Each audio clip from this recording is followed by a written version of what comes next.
معلش اخوك ضرير ما بيشوفش، ربنا يكفيك شر النظر يا رب. فعشان كده كنت عايز اقول لك ان انا على وش جواز ان شاء الله. ففي واحده ارتبطت بيها بالتليفون، لكن انا انت عارف ما بشوفش. ضرير يعني ما بتشوفش. ففي الحقيقه انا مش عارف شكلها ايه ولا طبعها ايه، هي جايه دلوقتي. فعشان كده طالب من حضرتك بس تقعد معايا 5 دقايق. انت هتبقى عينيا اللي هشوفها بيها يا عم عينيا الاثنين تحت امرك. ربنا يبارك لك. انت شايف القهوه اللي هناك دي؟ شايفها. فيها عم اشرف. يعني لو لقيتها حلوه قول زبادي بالخلاط، اما انا افهم انها حلوه.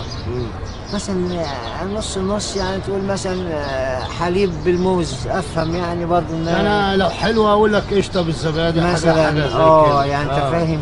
لقيتها مثلا لا مؤاخذه قهوه ساده بقى، اي حاجه ابقى فاهم يعني.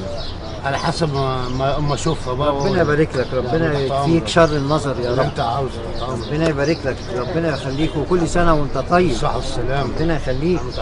فين تامر؟ انت جيتي؟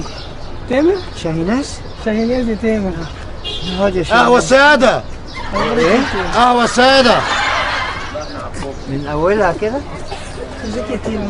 عامل ايه؟ ازيك يا شاهيناز؟ اخبارك ايه؟ الحمد لله. وحشتني. قهوه ساده رنجه محروقه. انا بقيت تقعدي في النص هنا. تبقى بينا ولا ايه؟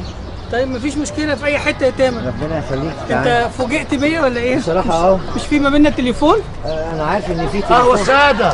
ما خلاص. لا مش عايزه قهوه ساده، انا بشربها زياده.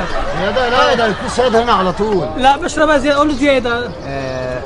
هو يا اشرف قهوه ساده. زياده قلت لك مش ساده. للدرجه دي؟ مفيش سكر، السكر هو خلص. شغال معاك؟ ده دراعي